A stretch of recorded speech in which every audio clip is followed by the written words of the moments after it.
la lista de los 99 me da muchísimo gusto recibir en este estudio y en esta entrevista y conocer de su vida y obra al dramaturgo, actor, poeta, escritor, director. Él es Ricardo Pérez Kit. Ricardo, muchísimas gracias. Bienvenido a los 99.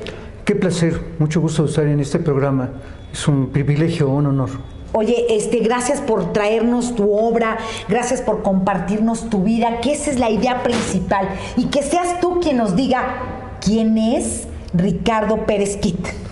Bueno, yo soy un ciudadano de Atlisco, Puebla, ¿sí?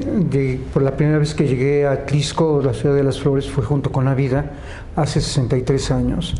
Y viví en un barrio de mucha vida, de muchas acciones, el barrio de San Juan de Dios, como muchos barrios de San Juan de Dios lo hay en la República Mexicana, ¿no? Entonces estamos allí al pie del Cerro de San Miguel, que es el icono de la ciudad, es lo más representativo. En la esquina de la casa en aquel tiempo nacía el agua, a flor de tierra, que es el nombre de Atlisco, agua sobre la cara de la tierra, sobre la faz de la tierra, bebíamos de esa agua y teníamos muchas fiestas de moros y cristianos y huehues y compartíamos el pan de fiesta, por supuesto, claro, los moles y todo aquello.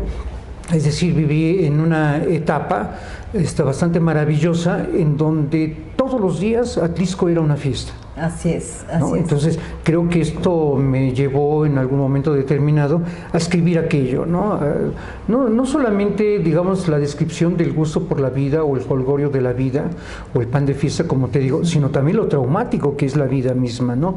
Es decir, yo recuerdo como a la edad de 7 años que en aquel vecindario donde vivía, siempre, y te lo digo porque siempre me preguntan por qué escribes y creo que esa es la mejor razón. Por supuesto. En aquel vecindario que yo vivía salió una señora, que recuerdo su nombre, se llamaba Guadalupe, Lupe le decían, carcajeándose, ¿no? Pero se carcajeaba profundamente y yo creí que adentro de su casa había algo atractivo, divertido, y me metí. Pero cuando se carcajeó vinieron a su compañía otras personas del vecindario y la abrazaron, pero yo en eso aproveché para meterme. Y cuando me metí, vi allí en una cama postrado un cadáver, levanté la sábana, era la hermana de... Tenía 7 años. Como 7 años, de esta mujer, Guadalupe, sí, y ya no supe de mí, sino que lo que recuerdo es que todo olía a alcohol, y estaba yo en los brazos de mi mamá, y mamá soplándome la frente y diciéndome, te metes a donde no te debes de meter, ¿no? Entonces yo creo que es dentro de las fiestas, los jolgorios y el trauma, uno tiene que buscar, creo, como una válvula de escape. Sí, eso para que poder algo que salga, ¿no? Eso claro, que tú tenías en la mente. Me imagino que a la fecha recuerdas perfecto porque lo describes exacto el momento. Lo recuerdo perfecto, de tal manera que yo ya no podía pasar por mucho tiempo frente a esa casa. Por esa casa, claro. Y yo tenía que pasar obligadamente, entonces esperaba que viniera alguien para disfrazar mi miedo, claro, o bien me armaba de valor y cruzaba como loco corriendo, ¿sí? Hasta que fue superándose. Pero creo que todo aquello te marca dentro, en el alma misma, por supuesto, y que tienes que encontrar como las maneras de sobrevivencia, y en mí fue en aquella sensibilidad el de escribir. Así y de es, escribir, así de escribir mundos, ¿no? Es decir, el teatro, que finalmente, entonces, pues aterrizó esta pregunta con esta respuesta larga, pues escribo teatro. Oye, ¿por qué teatro? Mira, yo pienso que, entre muchas otras razones, que los seres humanos estamos llenos de excelsas virtudes como de bajas pasiones y que siempre estamos peleando desde lo abajo hacia lo arriba y de arriba pues tratando de no caer y entre lágrimas caer. Y risas, ¿no? Así es, solemos caer, ¿no? Y a todo esto le llamamos una acción dramática, es decir, hay una acción si hay un calentamiento, si hay una fricción, si hay una energía en choque, ¿sí? Que digamos el antagonista y protagonista, y es el pan de cada día, ¿no? Cuando nosotros logremos una paz universal, cuando todos, digamos, aunque no me gusta la palabra, seamos completamente buenos, todo el mundo, se muere el teatro. Automáticamente. Claro. Porque ¿de qué vamos a escribir? ¿De qué vamos a sí, el teatro describe... Oye, ¿cuántas obras has escrito para teatro? 49 horas de teatro. ¿Cuáles son las más importantes? No lo sé, para mí todas, pero claro, hay, por ejemplo, yo no apreciaba tanto una obra porque decía, es la que menos me gustaba y es la que más me dio de vivir, que es Confesiones de Cristóbal Colón. ¿No? Confesiones de Cristóbal Colón, yo viví, mantuve mi familia casi 3 años por una obra que casi porque no la quería. la interpretaban y la interpretaban La aquí interpretaban, en otros lugares. Había ganado un premio, la interpretaron aquí en España, estuvo en el Festival Cervantino, aquí en Puebla tuvo también una interpretación maravillosa con uno de los grandes actores que es Benito Lavalle y Manuel Reigadas, y vino Marta Luna a dirigirlos, que es toda una mujer de teatro. Entonces fíjate que esa obra yo realmente la había escrito por obtener el premio, más que por una pasión, y finalmente me dio de comer mucho tiempo. Pero también ¿Es tu obra cumbre, podríamos decir? No creo. Yo creo que ha sido como la obra que me trajo suerte en un momento bien difícil económicamente para sobrevivir y seguir escribiendo el teatro. Así es. Sí, porque finalmente, bueno, te lleva a hacer el teatro un modelo de vida y que no puedes dedicarte a otra cosa más que al teatro si se quieres hacer teatro profesional. Fui muy afortunado porque si no hubiera agarrado tu rumbo, ¿no? Y me ayudó justamente el reconocimiento de esta beca que se llama Cuando las aves se acercan al sol, y que yo venía de Atlisco a Puebla y fui maestro fundador de Casa de Cultura, fue mi primer trabajo ahí que me dio. Cuando las aves se acercan al sol. Qué maravilloso. Sí, pero no es una obra cósmica como pueda invitarlo el título, ¿no? Es la lucha del poder. Mira, yo estaba ya como muy hostigado de que en Puebla no pasábamos de un teatro tradicionalista en donde los malos perdían al final, o bien el mundo se volvía feliz, y así estaba repleto Puebla con 2 o 3 excepciones. Y yo fundé un grupo con Marco Castillo, que es una figura del teatro poblano. Él era tal vez medio año más joven que yo, que Víctor Puebla, que era como medio año más joven, más grande que yo, y entre los 3 formamos, yo escribí una obra para 2 actores, Cuando las aves se acercan al sol, y formamos el grupo Salvador Novo, y yo le puse Salvador Novo porque estaba gozando de la beca Salvador Novo. Claro.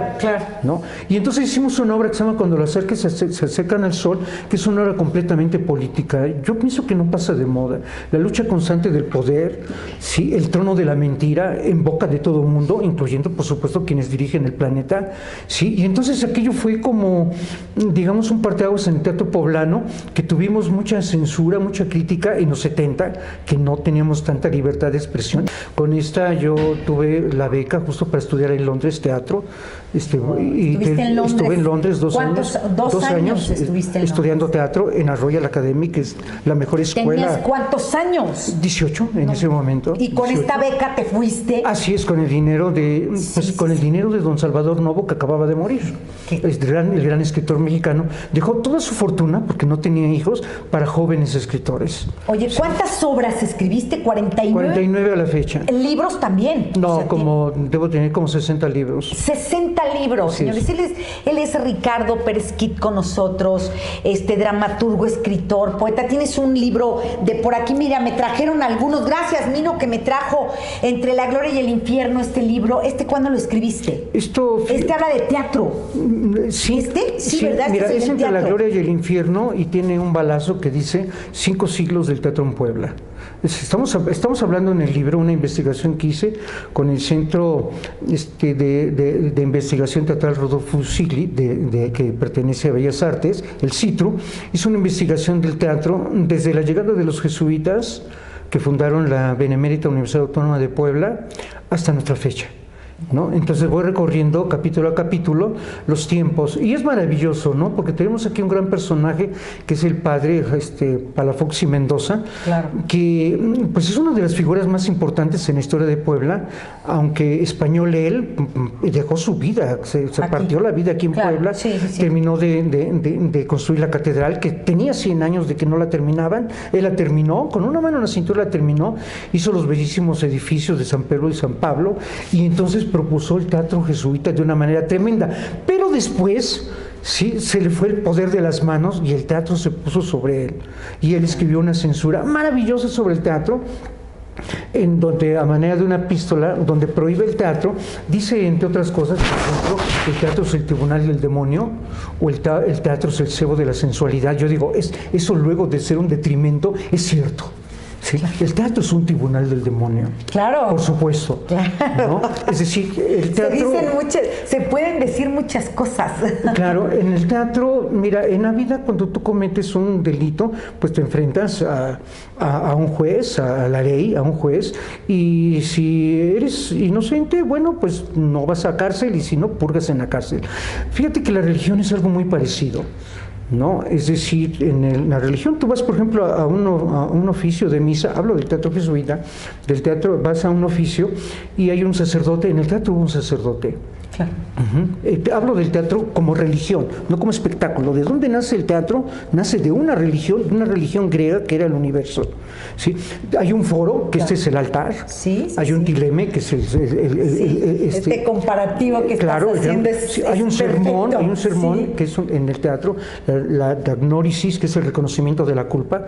Hay un juicio sobre el protagonista antagonista, hay un castigo que puede ser la muerte o la locura o la pérdida de la tranquilidad, que es el teatro griego, ¿sí? Y si es en la religión, puede ser el infierno o puede ser el purgatorio o puede ser la salvación, ¿no? Pero fíjate que independientemente a esto, el teatro sí nos muestra los caracteres universales y que podemos mentir en la vida cotidiana, pero en el teatro los personajes, por más que mientan, el espectador sabe que está mintiendo. Por supuesto. En la vida real tú no sabes si yo te miento, tú me mientes, pero si tú y yo fuéramos personajes y nos están mirando, inmediatamente saben quién está mintiendo de los dos o quién es poseedor de la verdad.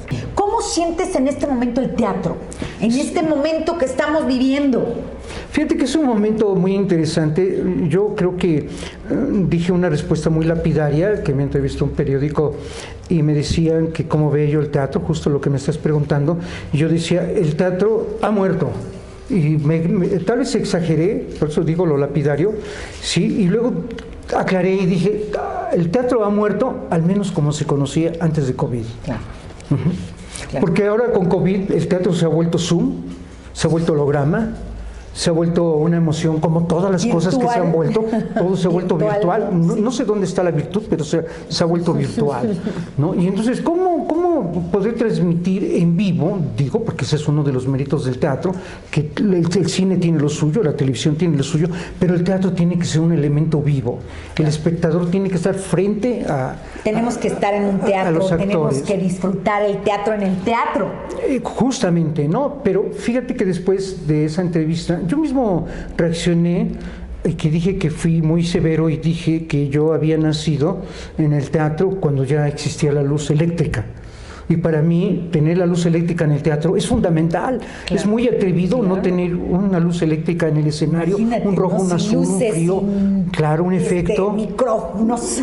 La energía eléctrica. Así es. Y fíjate que cuando, históricamente hablando, cuando la energía eléctrica llega al teatro, la gente dijo, el teatro ha muerto, porque el teatro de candilejas que se alumbraban con cebo, con antorcha, con luces, era completamente teatral y hacía unas sombras fantasmagóricas, maravillosas, no se necesitaba de la luz eléctrica. Y todo el mundo dijo, el teatro ha muerto.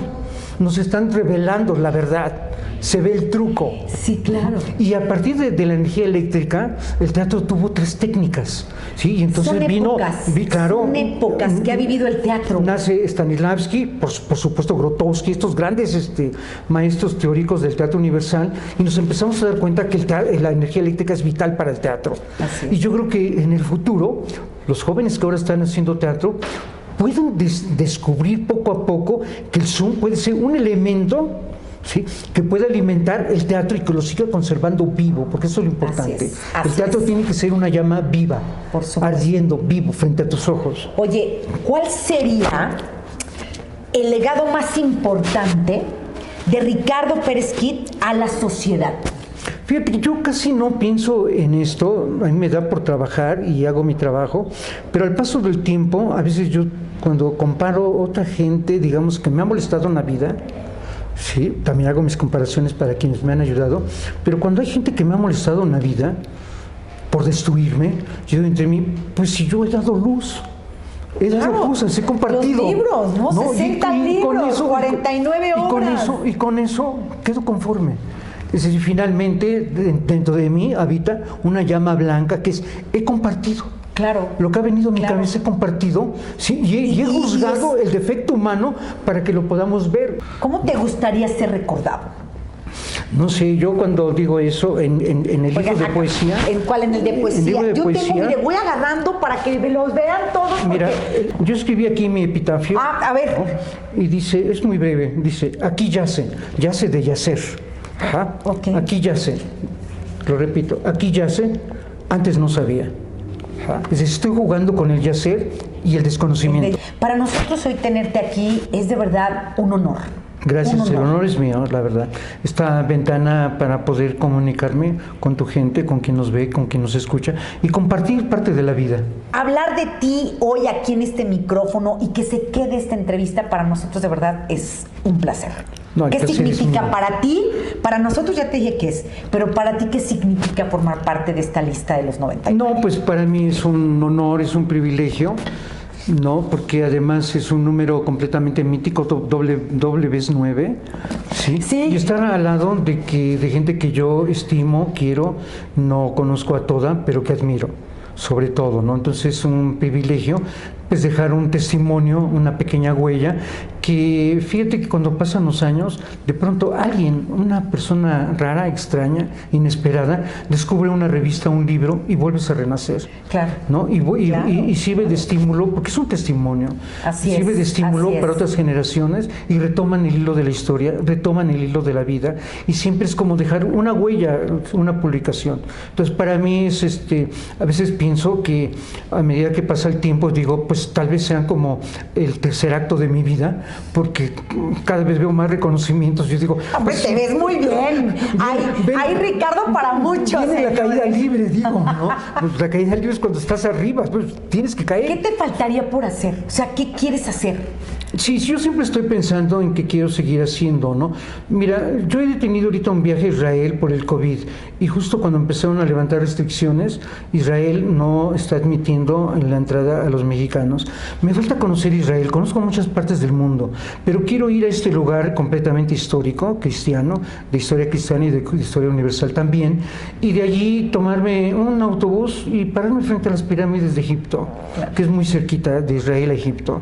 Hace rato decía que Israel es más pequeño, 5 veces cuando menos que Puebla, muy pequeño. Sí, entonces quiero ir fuera a Egipto, de micrófono nos los platicaba. Sí, y allí ver dentro de mí, hacerme como una evaluación dentro de mí, que he conocido tantas partes del mundo, sí, y entonces empezar a entender que escribir teatro no solamente es escribirlo en mi casa en Atlisco, sino en el mundo.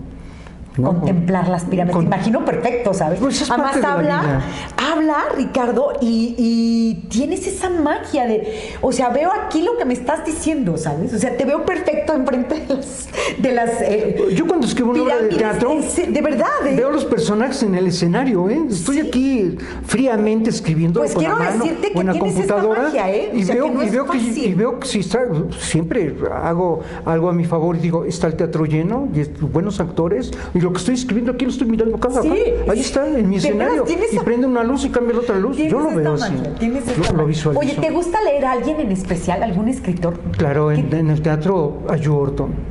Joe Orton es un dramaturgo inglés que murió de una manera extraña. Fue este hombre que había escrito una obra de teatro para los Beatles, que nunca se estrenó por la muerte de Joe Orton, pero es un dramaturgo que sabe analizar el dolor humano fuertemente, y no lo aguanto cuando lo leo, pero digo entre mí, así somos los seres humanos, ¿no? Completamente quebrantables, claro. Y quebrantables para volvernos a reconstruir, diríamos como el ave fénix, ¿no? Entonces Joe Orton para mí es el especialista en el teatro del dolor, ¿no? Y por supuesto los griegos, Shakespeare, pero para salirme fuera del espacio común, Joe Orton. Oye, es uno de los grandes escritores. Te escucho mucho hablar de renacer, ¿sí? De reinventarte. ¿Cuál fue el momento en el cual tuviste que caer y reinventarte? Pues muchos momentos, ¿no? Por ejemplo, cuando yo me desprendí de mi hogar, yo tenía 17 años, de mi papá y mi mamá, y no tenía dónde vivir y lo demás, pero yo quería estudiar teatro y mi mamá no. Entonces mi mamá me dijo, en un mes vas a tener hambre y vas a regresar. Y en un mes tenía hambre, pero no regresé. Oye, yo no puedo seguir, yo no quiero terminar esta entrevista. No regresé y fue que me volví a inventar. Dije, no, porque si no cuento en la casa inicialmente con que yo quiero estudiar lo que quiero estudiar, tengo que pensar que no tengo a nadie y buscar a algo y a alguien que me necesite para poder ser y estar, ¿no? Entonces fue como duro para mí y pues después vino como, por supuesto, al fondo la luz y vino la beca. justamente. Y llegó la beca. Llegó la beca. Para poder comer. Y no, claro. Para poder vivir y comer. Si al mes era eso, la beca no llegó al mes. Sí, se tardó en llegar. Sí, ¿no? sí, Pero los llegó. trámites burocráticos en el país son un poco tardados. Pero llegó, ¿no? Y si no hubiera llegado, entonces sí, no sé qué hubiera pasado. Entonces son maneras de que te tienes que reinventar, ¿no? Tenemos otra vez que reconsiderar que antes que nada somos seres humanos y lo que necesitamos es un segundo renacimiento, porque estamos en un segundo oscurantismo completo, pero no podemos perder la esperanza. Tiene que haber un segundo renacimiento con nuevos Michelangelo, los nuevos Da Vincis del mundo. Claro. Para darnos cuenta que lo más importante del hombre es la vida y el hombre, no es la materia. No son las demás cosas. En un mundo que tenemos mucha tecnología, sí, nos hemos descomunicado mal los seres humanos. El teatro se ha vuelto electrónico, la poesía se ha vuelto electrónica, el amor se ha vuelto electrónico, todo se ha vuelto electrónico, las compras, lo demás. Uno ya no puede ir a la calle y a lo mejor encontrarse un amigo y saludarlo, porque nos han venido prohibiendo. Así es. Sí, uno ya no puede ir al banco, todo desde la banca internet. Sí, sí, no salgas de tu casa, quédate en el banco, tú ves a la cajera, encuentras un amigo, te ofuscas, lo demás. Esa es la vida, es parte de la vida. Yo no puedo entender que la vida sea frente al ordenador, pido mi comida, pido mi despensa, saludo a mis hijos, no puedo entender aquello. Así es. Sí, yo quiero estar justamente en el escenario, no fuera del escenario como ser humano. Te agradezco mucho. Gracias, a ti, Ricardo. Mi agradecimiento a ustedes. Nunca dejes de escribir, por favor. Gracias. Sigue escribiendo para que tengamos más obras de estas y nos llenemos de esto las generaciones actuales, las generaciones futuras. Y bien dices, en cada libro, que alguien lo lea, que alguien lo abra y que empiece a leer, tú ahí estás vivo. Ahí estás vivo. Gracias. Por supuesto. Gracias a ti. Ricardo Pérez Kit con nosotros, dramaturgo, escritor, poeta y más. Pero sobre todo el hombre. El hombre aquí en esta entrevista para los 99. Gracias, Ricardo. Gracias a ti. Muchas gracias.